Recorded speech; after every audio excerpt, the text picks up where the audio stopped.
Okay, so it's time to start. Good afternoon, everybody, and warm welcome to the March edition of PHEMS Meet-Up. My name is Pekka Kahri. I am a development manager at the Helsinki University Hospital in Finland and the coordinator of PHEMS project. It's a great pleasure to have you all online to listen to this afternoon's fascinating presentation around federated learning in rare diseases. And the session is part of our winter meetup series. So the March edition will be the third of the winter season, and next month we will go into the spring edition because spring is coming even in Finland up north here. So very positive feeling today. All the previous meetups are recorded and available on the PHEMS project YouTube channel, where you can revisit the past presentations. Also, this meetup will be recorded and made available. At the end of the presentation, there will also be an interactive Q&A session, and then we will pause the recording, and it will not be made public, so you can have a free and open conversation during that. Just as a recap, a few words about PHEMS project. We started this project 2.5 years ago with the background of urgent need in pediatrics to enable data collaboration cross-border. Pediatric hospitals all around the world, they treat patients that have complex conditions, and often they are associated with rare diseases where it's characterized by a small number of patients. So in order to do viable scientific research or other types of analytical studies, we need to be able to collaborate cross-border in order to gain required statistical significance or required data sets for any type of algorithmic or machine learning development. And there's also a need to assess new expensive therapies for health technology assessment or regulatory decision making. We need to engage more with the medtech industry and innovation ecosystems, especially in the data-hungry applications of artificial intelligence. And then in a very clinical and operational viewpoint, many countries have only one tertiary care children's hospital.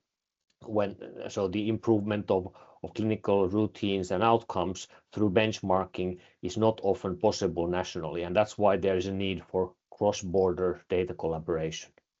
From this need of the pediatric hospitals across Europe, we launched a PHEMS project funded by the European Union and a UKRI funding agency with a grant of 7 million euros to develop technical infrastructure, governance structure, and implement 3 distinct use cases to validate how data collaboration could be organized cross-border in a federated manner, meaning that no person-level data needs to be released from hospitals to avoid any privacy or compliance concerns.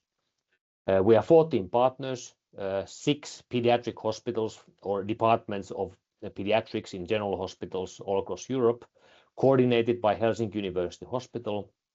Other partners include Erasmus Medical Center from Rotterdam, Great Ormond Street Hospital for Children in London, St. John de Deu Hospital in Barcelona, Mayo Children's Hospital in Florence, and Clinical University Children's Hospital in Latvia, Riga. Then technical and business partners are supporting the PHEMS consortium to build the technical infrastructure, harmonized data into a common data model, develop digital infrastructure and privacy-enhancing technologies, and then also to the exploitation and further use and sustainability of the project results. So PHEMS is gearing towards its last year. We are aiming to create a permanent structure called the Pediatric Health Data Space for Europe, which would enable federated data collaboration between children's hospitals in Europe, also engaging with other types of data users. And that we are driving this towards this goal with this consortium and support from the European Commission. Now it's time to introduce today's speaker. Today's speaker is Alexander Janssen. He's a postdoctoral researcher and university lecturer in AI from Erasmus Medical Center, Sophia Children's Hospital in Rotterdam, and also affiliated to the University Medical Center of Amsterdam in the Netherlands. Currently, Alexander is calling in from Australia, so it's for him a fair time difference, but thanks, Alexander, for making it and making the effort. And I'll give you the floor to start your presentation about the use case of federated learning in the context of rare diseases. Take the control of this. Yes. And the floor is yours. Thank you very much, Pekka, for the introduction. And yeah, especially Pekka said, I'm currently calling in from Australia. It's 1 a.m. right now, but at least I have the pleasure of being in summertime. So at least I got that going for me. So extend the warm welcome to everyone joining online. Today I'll be speaking on federated learning in rare disease, specifically one of 3 clinical use cases within the PHEMS project. And our aim here is essentially to leverage federated learning to generate larger data sets so that we can overcome limitations of single center studies, which is especially relevant in rare disease because most single centers will not have sufficient data to do the extensive analyses that are often required in these complex diseases. So let me see. Okay, agenda. Cool. Okay, the agenda for today. So use case 3 in PHEMS focuses on hemophilia, specifically hemophilia A. So I'll give you a little bit of background on the disease itself, its prevalence and how it manifests itself. Then I'll pivot over to explaining a little bit about the idea behind federated learning. And then we'll go into the details of clinical use case 3. We present our approach and the initial results we've gotten so far, and then essentially we end up the presentation with a discussion on the results. Great. So rare bleeding disorders are essentially often characterized by excessive bleeding, and this is essentially often seen in men, especially in young boys, where as these kids start running around, they get bruises very easily, they bleed very easily, and usually very early on in their lifetime, parents bring their child to hospitals, and usually that's when we're able to diagnose these patients with often one of three rare bleeding disorders. So the main ones being hemophilia. These has 2 subtypes, hemophilia A and hemophilia B. And von Willebrand disease, in terms of prevalence, you think about something like 0.02% of males worldwide. So it's not a very high prevalence, hence the rare disease. And essentially the problem in these patients is they miss a blood clotting factor in their blood that's responsible for producing blood clots. So essentially, whenever these patients would get some sort of injury, trauma, a cut in the skin, essentially the blood can't clot and you get excessive bleeding. So in the past, what we would see is these patients would get damaged joints due to frequent bleedings, for example, in their knees. And this is especially something you saw in young children early on, especially when there was not a very effective treatment. And you can imagine like young boys running around playing football with their friends and getting hurt. And we've all had these moments where we injured ourselves during, at least I have a lot when I'm playing soccer. I'm pretty eager. But these patients essentially get easily bleeds in their joints, and this damages the tissue, and over time really reduces the mobility of the joints, and really impacts the quality of life in these patients.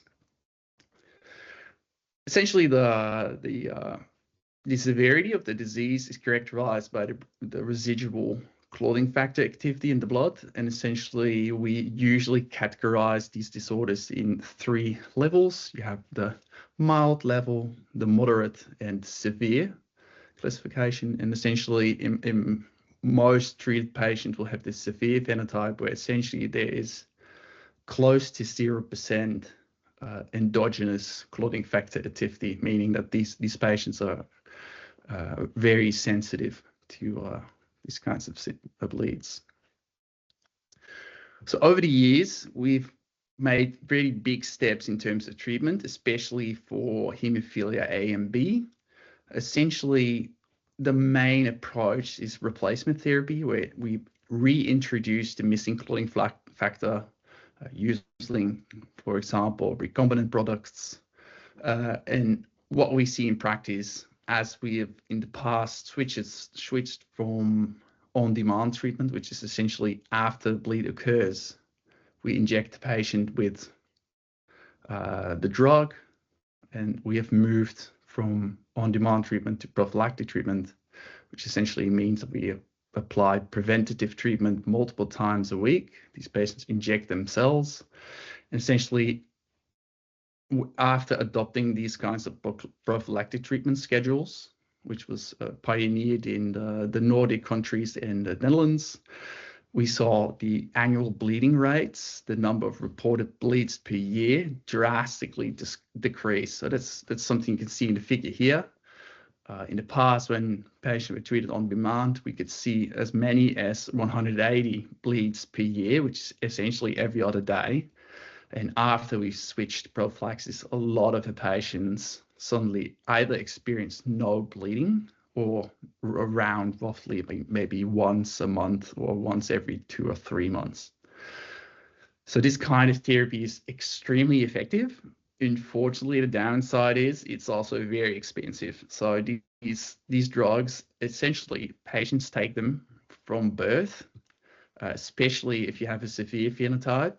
And you can imagine dosing these patients multiple times per week really adds up over the years. And essentially, we see the costs being around 100,000 to €500,000 per patient per year. So this is quite significant cost to the healthcare system.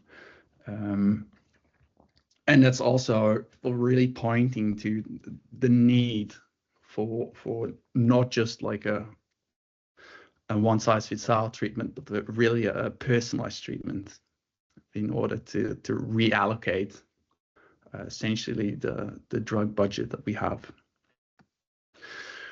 So a lot of effort has been put into looking at approaches to personalized treatment, and the hope being that if you're over-treating a lot of the patients, you can reallocate those resources to patients that need higher levels of the drug, for example, to stop more bleeding. A problem, however, that we found early on is that there's a very high variability in the drug exposure between patients. So essentially, that's what's shown in the graph on the right. On the y-axis, there's the factor VIII activity level. Factor VIII is a blood clotting factor responsible for the symptoms in hemophilia A. And essentially what we see here is on the x-axis, the time after dose in hours. If you would inject a group of patients with the same amount of drug per kilo of body weight, you would see a very large variability in the actual realized factor VIII levels. So especially here at the peak levels, which is the first cloud of points, essentially, you can see that the observed factor VIII levels vary from a roughly 50 units per deciliter to a roughly 200 to 50, which is a huge variability. And essentially, these values are indexed with respect to the normal physiological levels. So 100 would represent like the 100% we would see in healthy individuals. So you can see quite early on that most patients are actually above normal physiological levels. But what we can also see is that the blood concentrations of the drug decrease very rapidly. And again, there's a huge variation between patients. So some patients are already around 0 after 10 hours, while others still show like reasonable exposure at 48 hours. So there's a huge variability, and this is really pointing to the need for personalized strategies on a per patient basis. So we've been looking at ways to actually achieve this, and one of the main strategies that has essentially surpassed the others is the use of population pharmacokinetic models to essentially predict the drug exposure on an individual basis. And the idea here is you use these kinds of models to simulate what the drug exposure would be if you give a patient a different dosing schedule.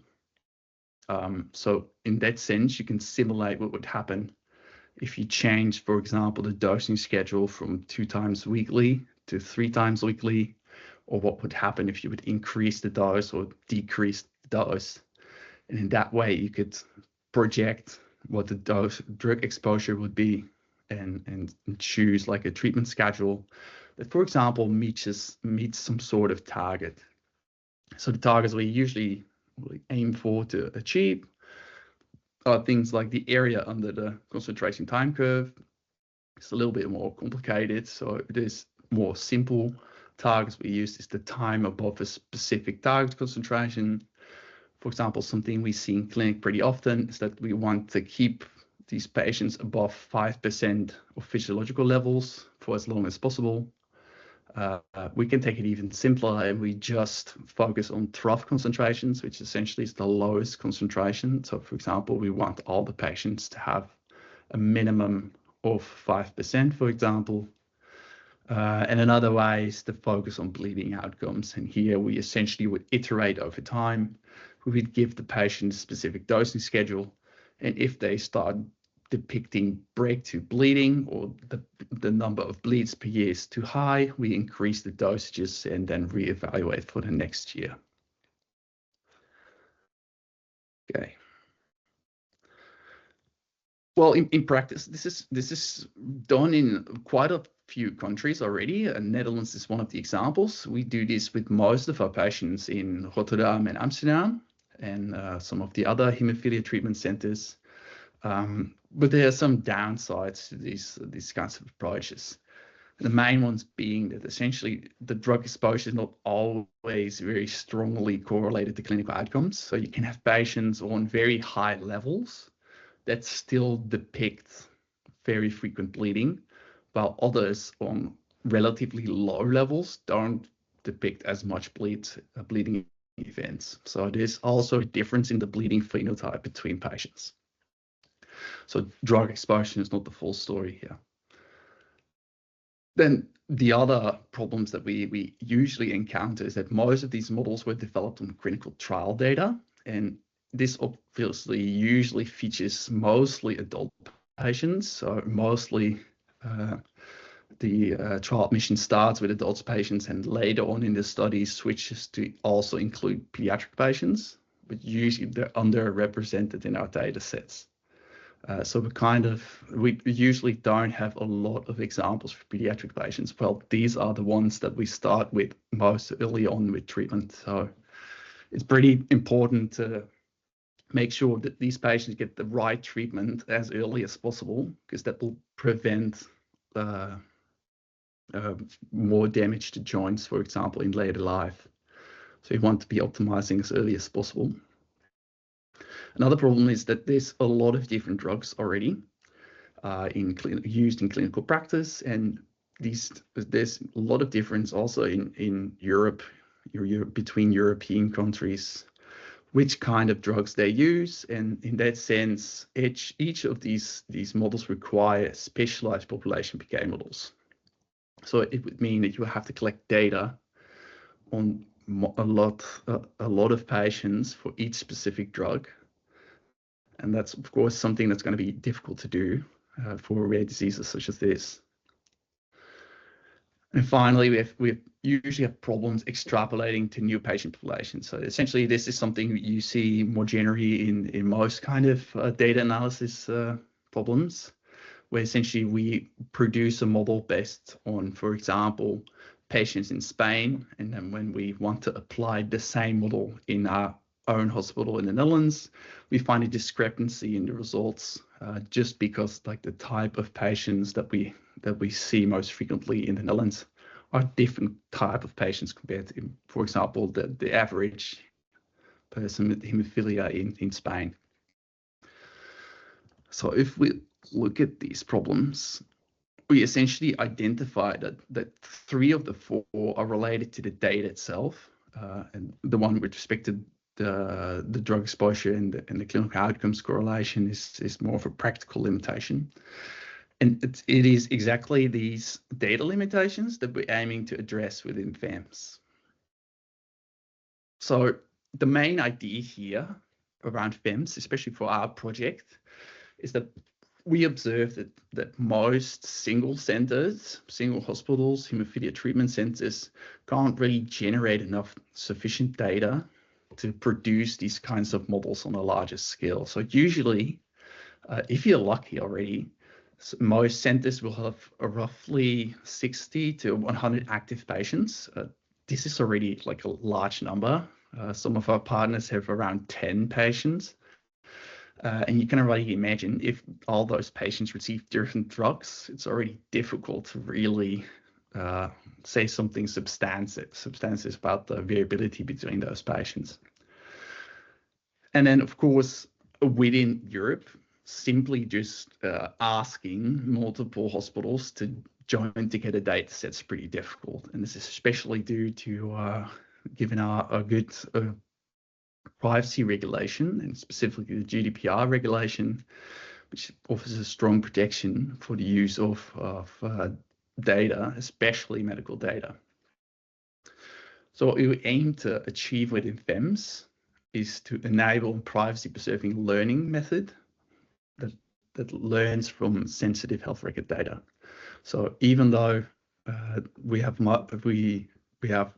very stringent rules around privacy, we can design learning frameworks that allow us to still learn from data from multiple centers without jeopardizing patient security.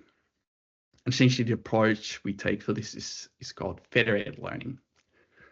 So just to give you some idea of federated learning, I'll start off with like the classical case of how we would go about doing these kinds of analyses.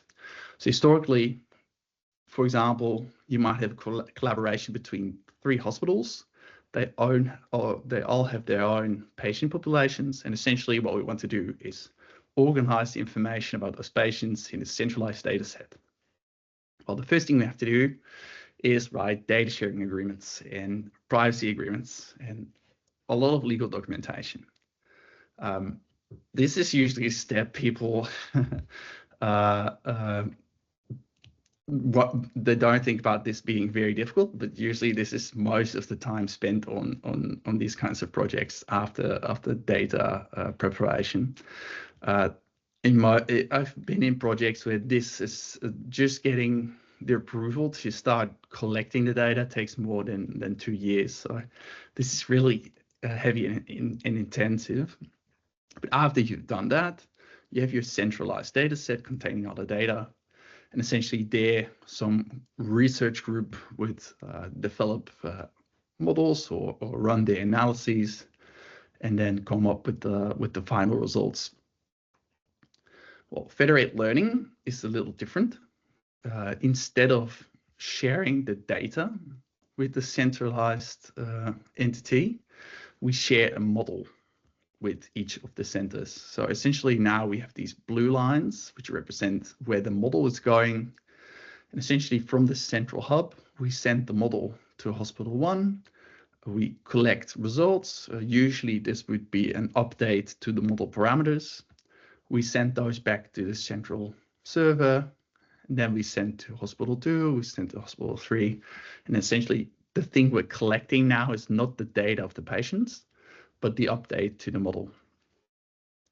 And of course, that doesn't contain any sensitive patient information. It's just essentially model parameter updates. And what we do then at the end of the procedure is in the centralized version, we do an update to our model. And we can, for example, keep iterating through this process so that we end up with a final model that essentially has learned from the joint data of those separate hospitals. And this is essentially this nice way of still sharing data about patients without actually exposing that data to the outside world. And there's been some research on comparing those two strategies to see whether you would get similar models if you perform federated learning compared to the classical learning approach. And essentially what a lot of studies see is that the models you get from federated learning are very similar to those you would obtain from the classical approach of essentially pooling all the data together and learning on that. So this is a very exciting way to create novel machine learning models or pull together sensitive data without actually exposing it. So what do we do in clinical use case 3? So we started with some pretty simple questions. Essentially, we observed that most of the pharmacokinetic models used in hemophilia A are based on adult cohorts, and essentially then are implemented in pediatric patients as if they were reliable, essentially. So we started with the question, can we create improved pediatric models by essentially joining together data sets containing like information about younger patients, as well as patients from different countries, to essentially create larger, more diverse data sets compared to the data we would be able to obtain from if we would work together with multiple, for example, multiple Dutch hospitals. So the partners we work with are located in Helsinki. Here we have the HUS, London, which is the Great Ormond Street Hospital. In Barcelona, we have St. John de Dieu Hospital. And in Rotterdam, we have Erasmus Medical Center. Yes. So usually when you think about machine learning and federated learning, you think about huge data sets with lots of patient characteristics. Essentially, the thing about hemophilia is that the predictors that drive most of the signal are relatively simple. And that makes something like joining together the data of multiple health record systems a lot easier. So essentially, there's a small number of variables that we need to collect and we need to formalize the sharing process for. Essentially, the main thing are very baseline patient characteristics. So these are things like body weight, patient age, height, and similar things like this. There's a subset of lab measurements, which is the factor VIII activity levels. This is essentially the thing we want to predict. Then there's other blood clotting factors that are of interest. Notably would be von Willebrand factor, for which we can, for example, collect the antigen levels or the activity levels. And the last thing we would need is the drug administrations. And this is actually something that is posing a pretty relevant problem. Because these patients often treat themselves or inject themselves with the drug at home, information about drug administration is completely missing from health record systems. And it's a major component of the model. So although like the data that we're collecting across centers is relatively simple, we're already faced with a pretty difficult problem early on. So in that sense, it's good that we don't have many auxiliary variables that we need to check against. But yeah, this of course poses a pretty big problem. So one of the first things we're proposing to solve this issue is to define a dose finding algorithm. And this is pretty new thing to do. There's not much work in this field. Often people would collect this information from clinical notes. We've taken a different approach. We're using a Bayesian model to essentially learn the uncertainty around the inferred dosages. And we predict these based on the drug exposure, so the factor VIII activity levels, and an initial guess about the pharmacokinetic properties of the patient. What we then do is we have a rule-based timing prior and a standard dose prior. And we already found that this pretty relatively simple setup is already able of reasonably reliably inferring the dose amount and the timing, while also automatically detecting when to add dosages and when to remove them. So it's actually a pretty nice model. And so in the end, this is like a schematic overview of our proposed approach. So we would have on the right side, we have the secure hospital environment of one of the partners. And on the left, we have our central server. So essentially what we first do, we send the dose finding algorithm over to a virtual machine in the partner hospital center. Only the virtual machine has access to the local data. And essentially the dose finding algorithm looks for likely doses. Those likely doses are sent back to our central server. And then we pass those dosages along with our exposure prediction model back to the virtual machine to start making updates to the exposure model. So where are we now in the project? Currently, we've ran these models on local data extractions in Erasmus just to test whether the actual algorithms work. So we're finalizing the validation of those models on the local data.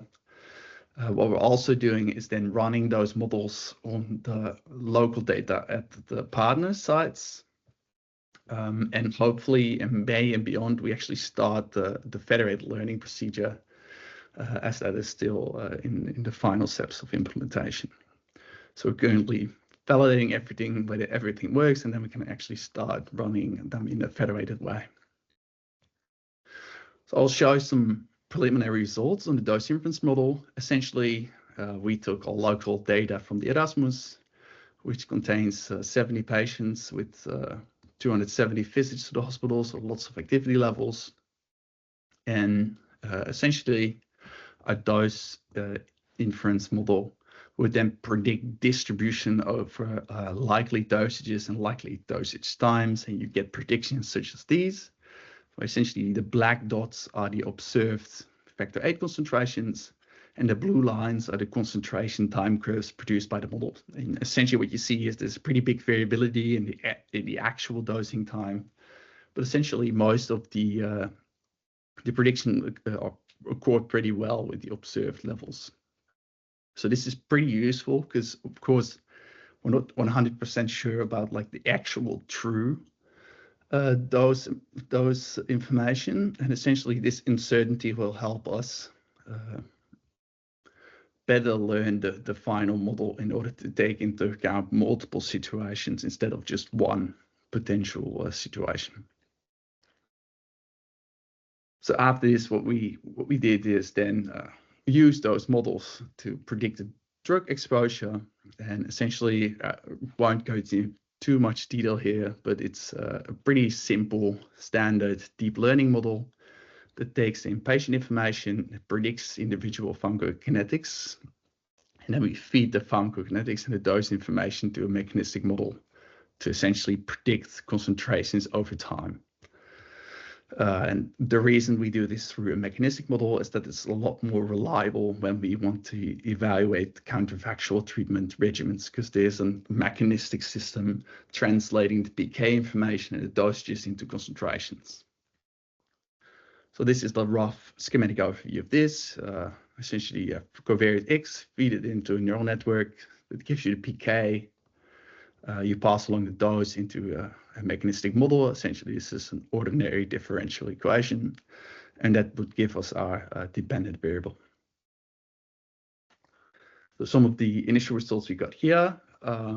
This is all, again, ran on the Erasmus patients, and we see a relatively good root mean squared error and a relatively good mean absolute prediction error. 41% seems pretty high, but if we look at the plot on the right, essentially we see that for most of the peak levels, we observe slightly higher error, while most of the lower levels, like around 30 and below, are pretty accurately.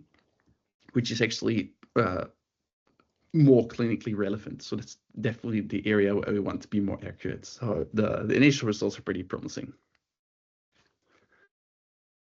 So short discussion of the results. Essentially, we find that the dose inference model works pretty well, but there's some improvements that we have in the pipeline. We're currently testing this improved algorithm.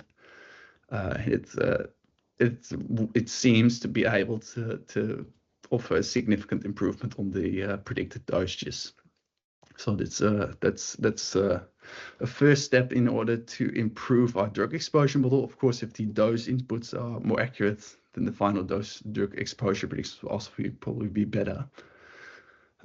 So here our initial results for that drug exposure model are okay.